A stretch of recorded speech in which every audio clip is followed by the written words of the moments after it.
Hello, welcome to the St. Genevieve Encampment. I am the captain, Chevalier, and we're here today to demonstrate to the public various skills and items that we have before us here for the public.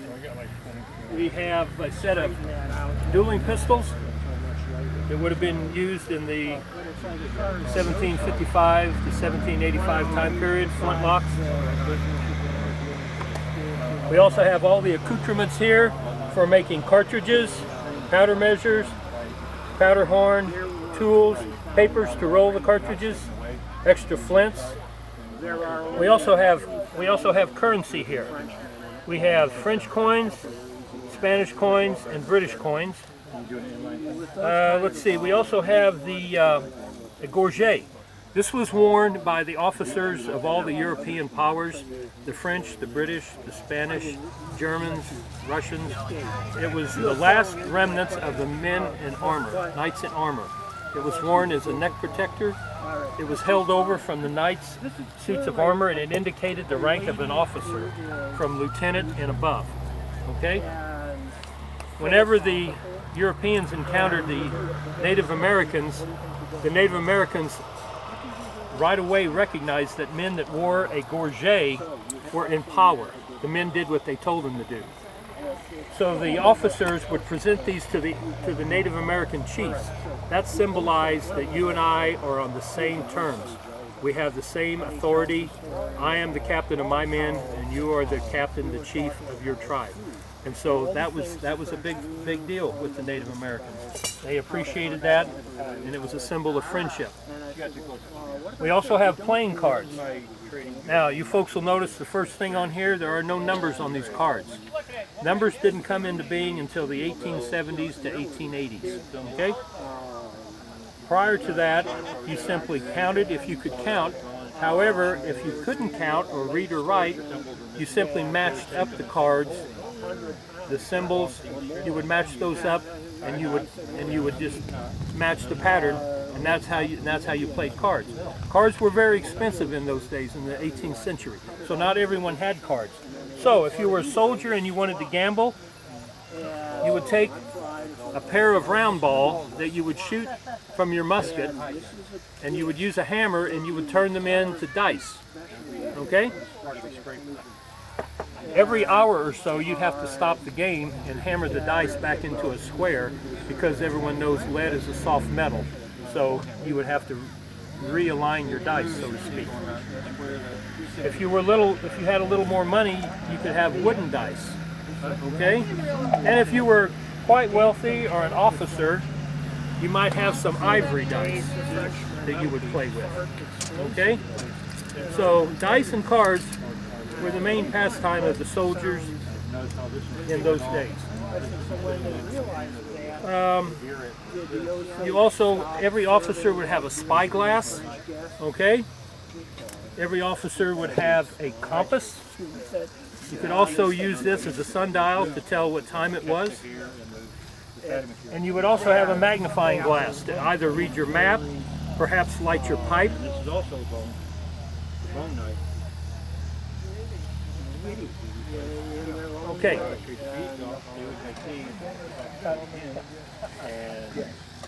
This is a 1763 Charleville musket. In its day, this was the most reliable weapon in the European continent. The 1763 Charleville musket. This is a replica. The metallurgy in those days is not nearly as good as what it is today.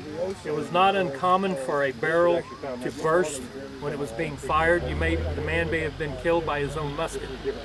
But they would load the musket by pouring the powder, then the ball down the barrel. You would then ram it home, return the ramrod. You would prime the pan with powder. There's a small touch hole. You would close, go to full cock. The spark would ignite the powder in the pan, which would go through the touch hole and ignite the charge and propel the ball out the barrel. Now, a good soldier could fire 3 rounds a minute. That's a good soldier. Oh, I'm putting a new seat on this chair. This is actually basket reed that I'm using, and I'm using what's called a herringbone pattern, so it makes it much tighter when it's finished. And you weave both sides. You have to weave the top and the bottom. So right now I gotta get to the bottom.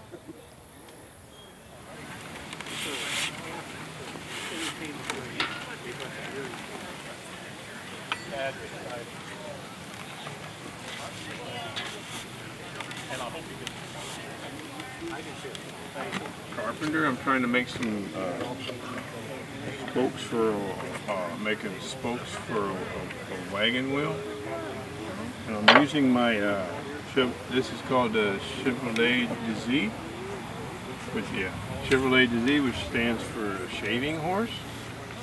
And I use my déportoir, and a déportoir, the anglais, which means English, called a draw knife. And so when you take your piece of wood, stick it in here like this, it's real loose. Put your feet down here and push it. It holds it in like a vice. And then you use your déportoir or your draw knife and you shave off some wood. Get to where you want it. And in these I don't know what they're called in French. These are called spoke knives. And then you take your spoke knife and you do the finer work. In other words, the other déportoir is for doing the rougher work. And you use these spoke knives to do the finer work. And once you get that to where you want it, then you take this scraper, and the scraper acts like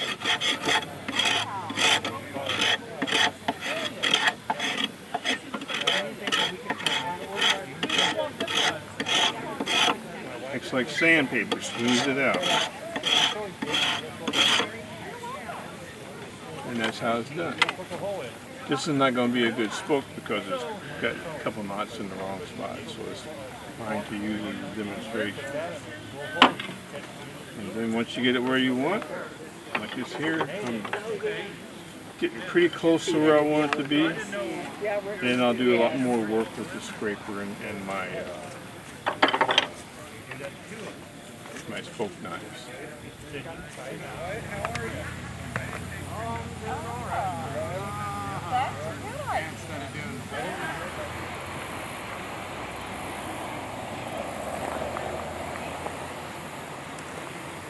We are portraying our ancestors, Pierre and Nicholas Bouillet, who were born in Kaskaskia and then moved here to St. Genevieve with their family in the 1700s. Both Pierre and Nicholas were members of the St. Genevieve Milice in 1779, and then by 1780 they were in the area of Potosi and Old Mines hunting for Francis Azor. And we're portraying a camp as if we were over in the Potosi Old Mines area and we were working for the lead mines. Instead of building a cabin, we probably set up a tent and lived like this while we were there. And then when it was time to harvest the crops, we would come back here to help our father harvest the crops down on the Grand Champ. And a lot of the stuff we have displayed is equipment and different things we would have needed to survive. Finally, I'm spinning yarn today from this year, sheep's I wool, think this was the second or the and third place. I also have an indigo dye pot They had limited. and have dyed Just some wool, basically and uncles, aunts, and have asked people to bring things to dye. And there's some of my yarns and some of the things that I've made from my hand spun yarns. Next time. We were at Shooters last night having a grill. Yeah, I have two different kinds of sheep fleece with me today. This is a border luster, and this is a natural color. And I'm spinning it just the way it came off the sheep, so I have all these nice colors retained in the yarn. And the white is a Frisian, and once washed it will be totally white. And it's a totally different kind of wool. It is not as soft. It's Frisians are meat sheep primarily, but they also do produce fairly good wool. but you wouldn't want to make a scarf from that wool or that yarn. You would want to maybe make some socks. So my job today is just to make as much yarn as I can. I already have orders for some of the things that yarn that I'm spinning today, and I'm anxious to see how many yards I can put on the bottom. Yeah, can't do that till later tonight.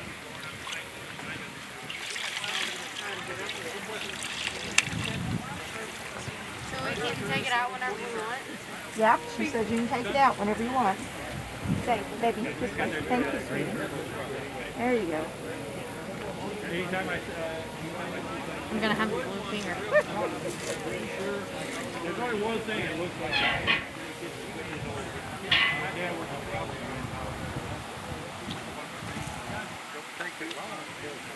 No. So what's happening is, when it comes out, it's going to be kind of a green, and that's oxidation. So as it continues to oxidize, it's going to turn the true blue. Okay. If it doesn't go dark blue, then we know it had some polyester in it or something that was not natural cotton. Okay.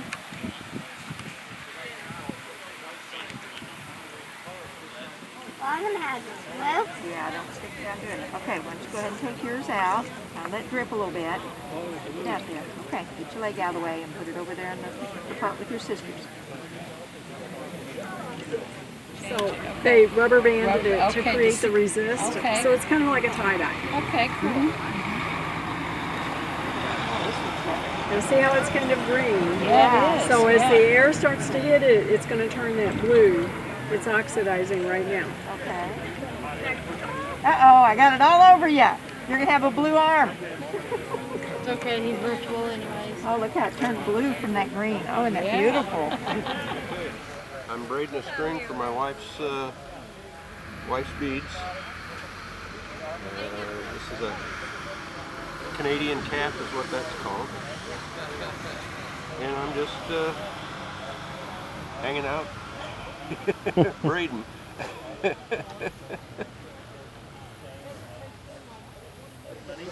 Hello, my name is Mark Diamond. I'm here with the French militia here in St. Genevieve. I am one of the traders for the town, what is known as a coureur de bois. I would go out and visit native tribes in the area and make trades for furs and whatever other goods. Down here in the display cases are some of the different types of trade goods I would use. Everything from, of course, tomahawks, bells, even something as simple as thimbles, because they would actually turn these into bells by punching a hole down inside, just like the little hole there. And you run another one down over top and you make a little bell out of it. I would trade awls. They would be using antlers like this for awls, and I would trade the metal ones to become the new awl for them. And since we're out here in the frontier, nothing went to waste. I would take old sheep shears and turn them into a knife. That way they would have a knife to use. And of course we would trade the tomahawks. The variety of tomahawks expands really large over as time went on. This one here is actually what is called a British boarding axe. It actually has the British symbol right there for it. And this is where a lot of people believe that the tomahawk kind of got its birth from, because if you take the back end off of this, you have a tomahawk. These are brought off by a lot of British sailors to be used as they would jump ship to survive on their own, because they could use them for cutting firewood, pounding in sticks, setting up tents and stuff like that. Then the Native Americans got the idea that was such a good tool they would like to have them. Then the blacksmiths started making more tomahawks. And the British also brought them in to trade with the Iroquois tribes up in the New England states, to bring them in on our side during the French and Indian War, or during the Revolutionary War. They would also use them to trade with. You guys were down so the boarding axe is part of what some people believe was the birthplace but we know it's tomahawks. Well, the tomahawk variety expanded a great deal. Now you've watched parts of So as we would trade anything simple such as little beads, they would trade these beads off, and then the natives would take this would be, yeah, it'd be like taking a dollar bill and cutting it in 4 pieces, and each piece is very fine beadwork. Now, you may not have 4 that are. Well, when I saw what they were doing, I would also trade back and try to get these back to take up to like St. Louis or down to New Orleans and trade for more goods to bring back and to go out to the various tribes. So it's kind of like a very vicious circle. I'd have to have stuff to trade so I can get stuff from the natives to go down to New Orleans or up to St. Louis and back home, back out to the tribe. Basically, the early version of Walmart. Supply and demand, and whatever they wanted, I had to go get. So I would find what they would want, even small trade pipes like this. I would trade for small items that they would have. This one here has been broken off and used for a long time. This would be a smoking pouch that I would trade off for, that they would make. And they would cut, and so the circle would continue. I would go off, come back, and I'd always put back a little bit just for myself for when I got old and time to retire. I'd have something to live on. Even the big buttons I would hijack. I've seen many pictures of Native Americans, big braids coming down, and there would be a big button up there. A lot of times these buttons would start off as just basic brass discs like this that I would start trading off with. And then when the mercantile would get the buttons in, I would take the buttons and start trading them off. So it was always trying to upgrade, something new, something better, improve what the Native Americans want to make the trade even better for me. That way I would be constantly improving But anyway, myself. so everything was trade. Even magnifying glasses would be traded. We call them something else, either scrying glasses or spirit lenses, some people call them. But there's different names that they were used. But a simple thing as this would be traded because you could use this to start a fire with. But anything to make the Native Americans' life easier was better for me because it made it better for them, and I would trade. Now we always talk about trade blankets. Something a lot of people don't realize is that when it came down to trade blankets, you wanted to make sure you traded it to the right level of people. They would take their button off to barter for. You would give the red one. Now let me tell you, more than likely end up to the chief. I know. Have you had experience with that? Because chief is the most important person in the tribe. So the chief got the she's got a bag of buttons at home. It's like Santa Claus. So he got the bright red one. And the Native Americans, let me tell you how it really worked, okay? The women the soldiers and the men had a certain order according to Mother Nature. You think about a cardinal, the cardinal male is the showiest, the female is not. This would go to the male. So the brave would end up with this, and the lady of the house, or the keepee would end up with this. Think about a female cardinal. Now their men don't have all this is just like what she would Some do. of them didn't have a lot brown, of subdued, sitting in her nest, hiding. And then the women would bring them to the trading post at the male was out there in the front. So this would be the order. This would be the chief. This would go to the braves, and this would be for the Native American ladies. So you try to trade according to what you're dealing with, who you're dealing with, and that way you set your rapport up with them, and they know when you come in, you're going to bring in exactly what they want. And you also got to think about the territory you're in. Things change. In the North Woods, and then they would, whatever's left at the end of the year, they keep it. This was the type of tomahawk they were kind of after. I'm called Northwood Spontoon. So this is meant more for them. It's also known as the Hudson Bay.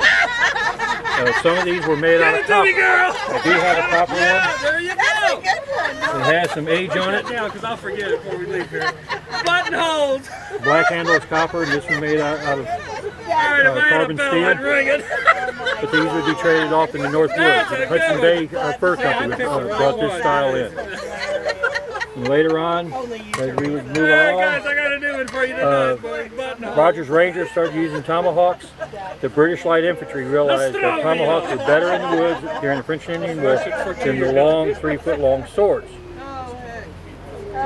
These are British Light Infantry style. This is my sister, by the way. So this is the style that the British Light Infantry would start using during Rogers Rangers. So as the styles change and different things change, you'd move further out, the types of hawks would change. You get into the French territories, like here in St. Genevieve. Oh, I was down here Thursday setting this up. This is a French tomahawk. And then they're digging out a hole. This is based after a about 5 or 6 miles Renaissance out of town, period through the levee. axe that they used. They just shrunk it down to make a Because when I came tomahawk out or here a hatchet Thursday size. morning, the streets were all And wet. it was I'm still like, very somebody got rain. useful, just like these regular these other hawks were.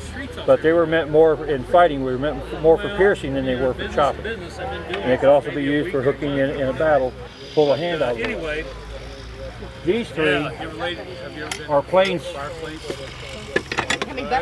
hawks.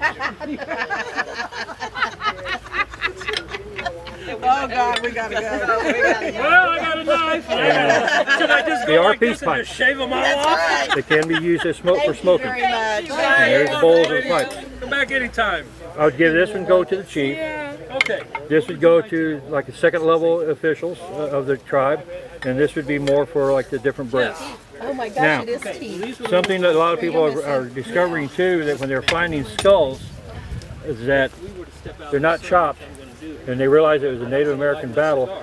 The heads were chopped with a tomahawk, but there's no bullets or musket balls inside the heads, but the hole of the tomahawk peace pipe fit right inside that hole.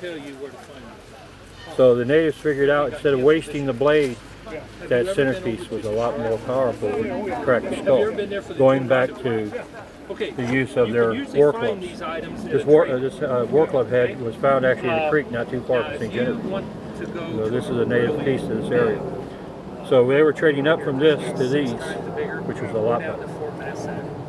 Things have changed, and we're still trading just like we did way back then. The only difference is we're using money now instead of trade goods.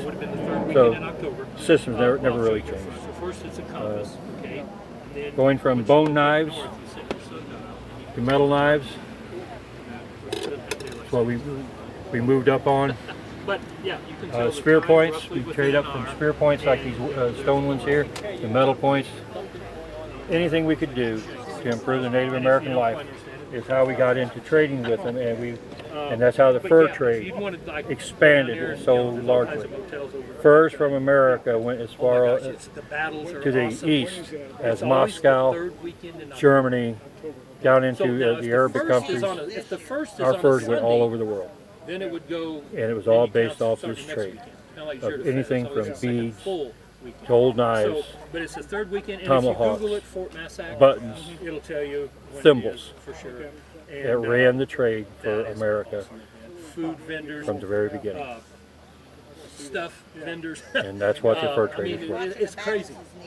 And the colors. The original Walmart. We have colors at 10 in the morning. All the military groups march into the old fort. We didn't get resets. Hello, bonjour. This is my trade blanket. I have items of stuff that people in our reenacting would like to get. Need supplies, hunting bags, a gun, knives, cups, journals, hunting bags, a hat, actually a sky bonnet, I guess it's a technical term. I do French, so I understand that French Scottish stuff. Any questions? I'm sure to ask. Everything is for sale and everything can be negotiated. Simply items that would have been for sale to the natives and to the civilian population, the habitats in the area, as they would have been available.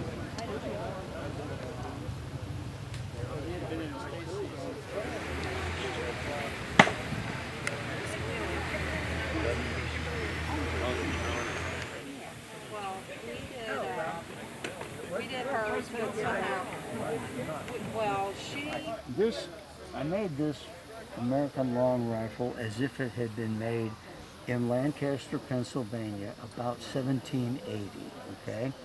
And you think, well, what's so special about Lancaster, Pennsylvania? Because of poor communications in the 18th century in the English colonies, as throughout the whole world, little regional schools or styles of gun making rose up. And so you might have some different style things from two towns that were maybe only 50 miles apart. See what I'm saying? And what makes this a Lancaster gun, they have a daisy-headed patch box. This is called a patch box. A daisy head here. This will be straight, and this will be straight. Now, if you put a ruler on there, it's not straight. I made it slightly concave, because if I made it straight, it might visually look like a perch belly slightly. Okay, so you do some optical correction to make it look right. So, and now, of course, in 1780, the guns were flintlock. And this flintlock mechanism was invented about 1620, naturally by a Frenchman in Paris. And the beauty of it, it's fairly simple and inexpensive to make.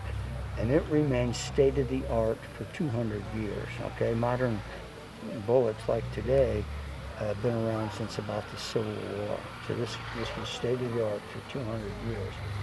Now, to make, what I want to, there's two things I want to show you today. One is how this all goes. You start with a blank of wood, a plank of wood. This is cherry, as is this. And you can see I've laid out a gun on the stock, ready to be cut out and that. So you also start out with a barrel. And I forgot to bring, I've got spare barrels that I could just hand you the barrel, but I didn't bring it. But you can see barrels they're octagonal. That's a barrel. So you start off with a barrel, and you start off with a lock, and you start off with this is sand casting of the butt plate back here. And this sand casting is for a trigger guard. And then of course you have sheet brass, nothing magic about that. And that's the parts that you start with, okay? Now, today is in the 18th century. I did not make the barrel, and I didn't make the lock. And in the 18th century, it was a trade, and so I would have started off as an apprentice, maybe when I was 12 years old, and apprenticed under a master gun maker for about 7 years. And during that apprenticeship, I would learn to make a lock out of a piece of iron. In other words, forge out all these pieces, file them out, fit them, finish them. I'd learn how to make that lock. And it's the same way with the barrel. I would learn how to make that barrel out of what's known as a skillet. And it would be a piece of iron about 4 inches wide or a little less, and as long as the barrel. And what they did is you put that in a forge and start heating it and bending it around an iron rod mandrel. And as you bend it and you put all those two pieces together, you forge weld it. It gets something, you get it hot enough where little sparks fly off, and then once you start beating that, when it's at welding temperature, it's welded together. And you end up with just a rough iron tube, and then it gets bored out and eventually riveted. So that's how they end up with the barrels.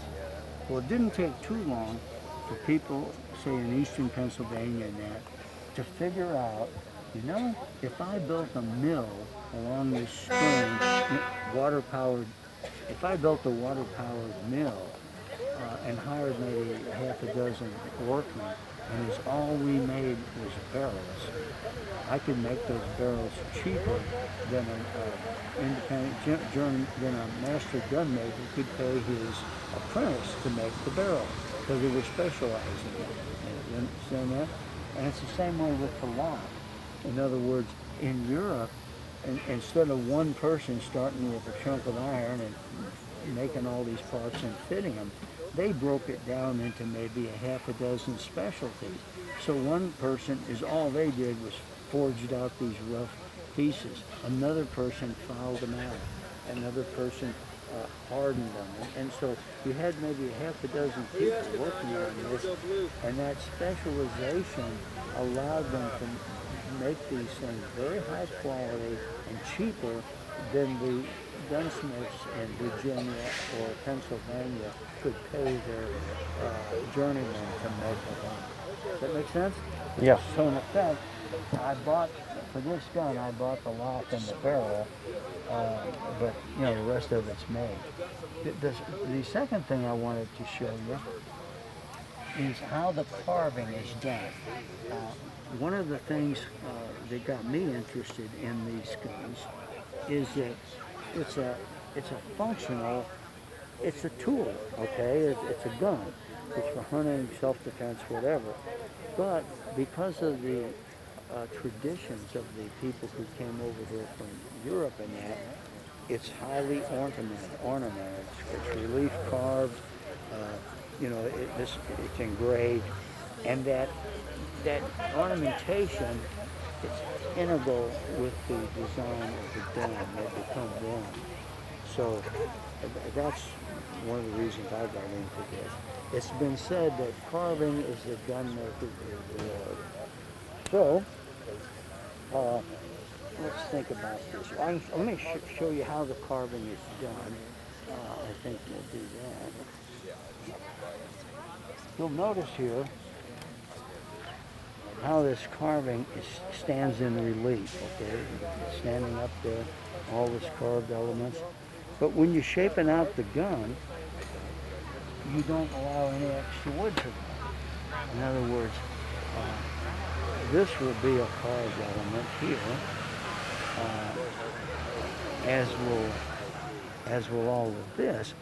But you see, I've not allowed any extra wood when I shaped it out. What I have done, or will do, is stab in the design and then cut away the background. When I cut that background away, it leaves the carved elements standing in relief, okay? But they don't look real good, they're just flat. So, the next step... Did I have all these cards? Why do I have this person's card? Yep. What did I promise them?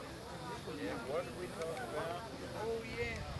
The next step is to take gouges and then take those flat elements and with the gouge model them and make them look three-dimensional, and that modeling brings the carving to life.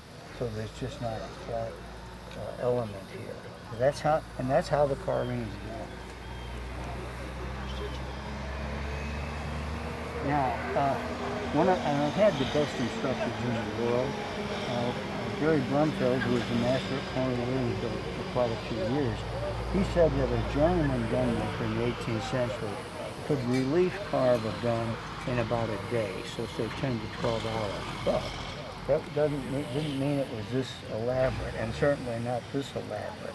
It would have been some relief carving, but not super elaborate. If you want, I can tell you how much time I've got in this. I was fortunate. One of the former master gun makers at Colonial Williamsburg, a guy named Wallace Dressler, he owned what's known as rifle number 42, which was made in Bethabara, North Carolina in 1763. And he taught a course in Bowling Green, Kentucky, but the idea was the students would use his original gun and copy it, make a bench copy, a perfect copy of it. And the first course I took, it was 9 days. I worked about 9 hours a day, starting with a block of wood with the barrel inlaid. In 9 days, I shaped out the stock as you see it. Then I went back the next year, took another 9-day class, and laid out the carving and carved what you see here. So that's how much time I had in this. And of course, there's a lot more time necessary to get from here to here. Well, one thing I'll tell you, I think is interesting.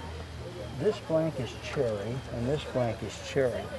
And I wanted that when I finished this gun and was ready to finish it, I wanted the cherry darker, but I did not want to stain it, because if I stained it, the stain would muddy the grain.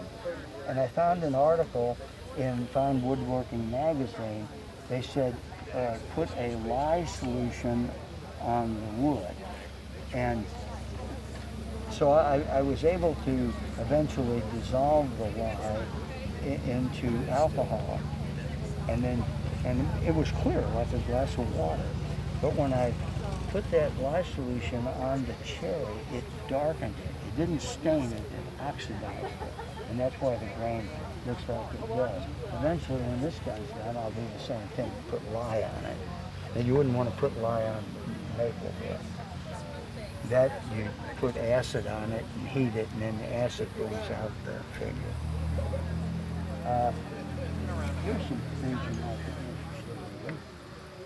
I brought along some of the specialized tools that I use, and some of them I've made.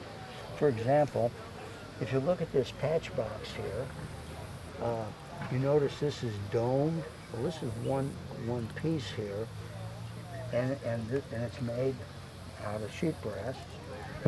So what I did, I made a dye. Okay, we've got a female and a male part of the dye. Anneal that sheepgrass, put it in there, fit this together, and just squeeze the heck out of it in that vise. And when it's done, it comes out with that raised dome. Another specialized tool, of course, is you realize planes will cut the shape that the blade is in. This is just a common little block plane. And I've been asking people today, well, where do you think I used this plane, okay? Look at the shape. I made this. Look at the shape. Well, you think about this barrel, it's octagonal in profile all the way down. So this, you can run it down in that stop and actually help cut an octagonal channel so the barrel fits down in there. That's a plane. You know, I ask people, okay, now where does this plane come into play? Again, it's cutting the shape of the blade, and it's used to cut that groove for the ramrod. And then this little tool, you wonder, what's that for? Okay, well, look at the profile here. It's called a scratch stop, and you'll see that this profile will cut, or scrape, I should say, that into that profile of the stop. And that's called a scratch stop. And again, the tools are fairly generic, most of the tools. Does that answer or raise any other questions to you? It's called a turning saw. You can think of it as an 18th century bandsaw. And what it does is you cuts on the downstroke, you're pulling it down, but you can turn that blade and then keep cutting. So it will cut a fairly tight radius cut. Take it over, Gary. By just turning that blade. I don't have a bandsaw. This is my turning saw. Well, it's a long step. We've got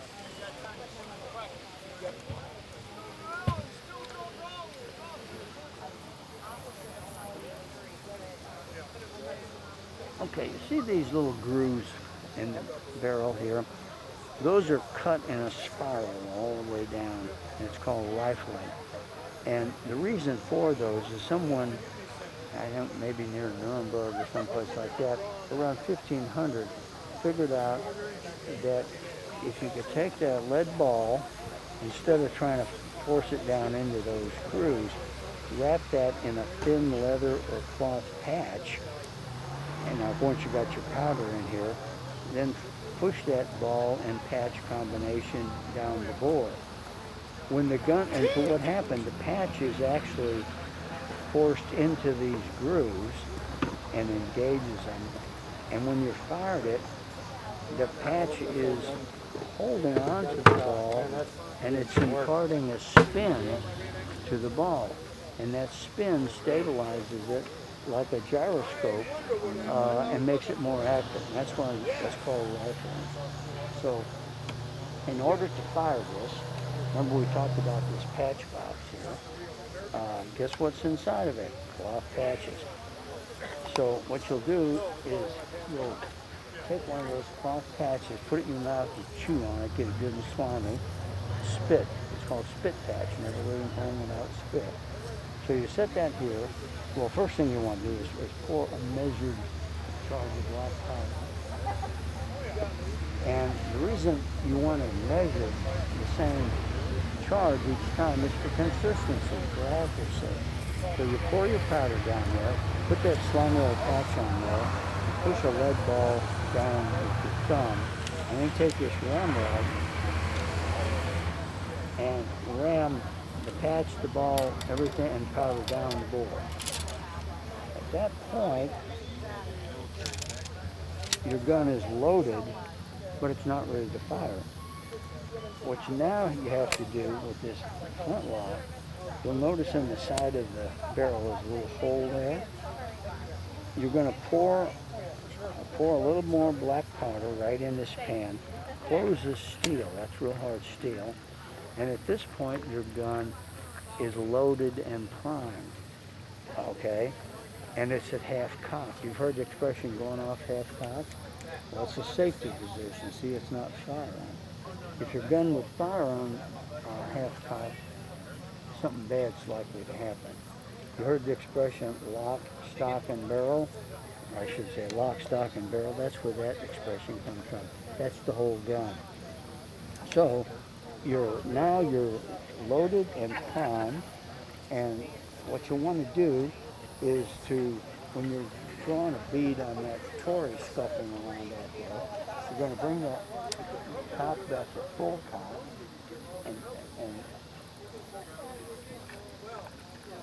and you're going to draw a bead and squeeze the trigger. And when you do, that flint has scraped off little tiny pieces of that steel, and they're red hot. They fall into the pan, ignite that powder, it flashes through the hole into the main charge, and it'll fire quicker than I can tell you about it. So that's how these fire, and as crude as that is, that remains state-of-the-art for about 200 years.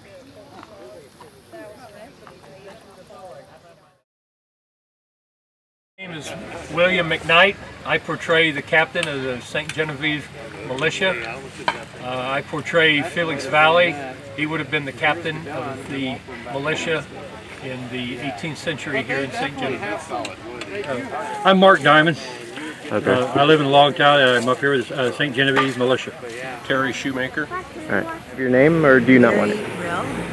It's the Holy Family out of Cahokia. It's a milice de Saint Famille.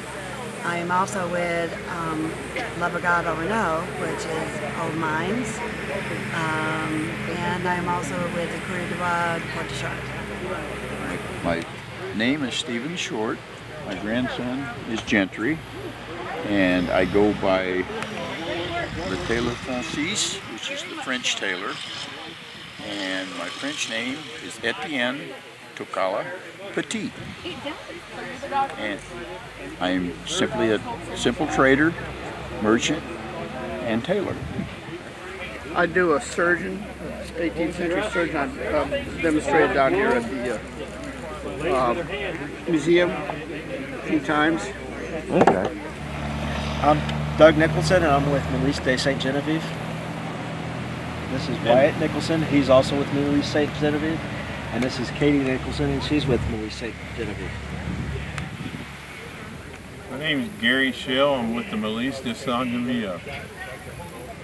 I'm doing a Carpenter of the Year, which is a carpenter from the 1770s. Hi, I'm Deb Cameron, and my business is Herbs and Hands area about 2 weeks ago. and We I had am to go here up to as a member of the daughter- Cahokia niece's Milice wedding, and the St. which Genevieve was Milice.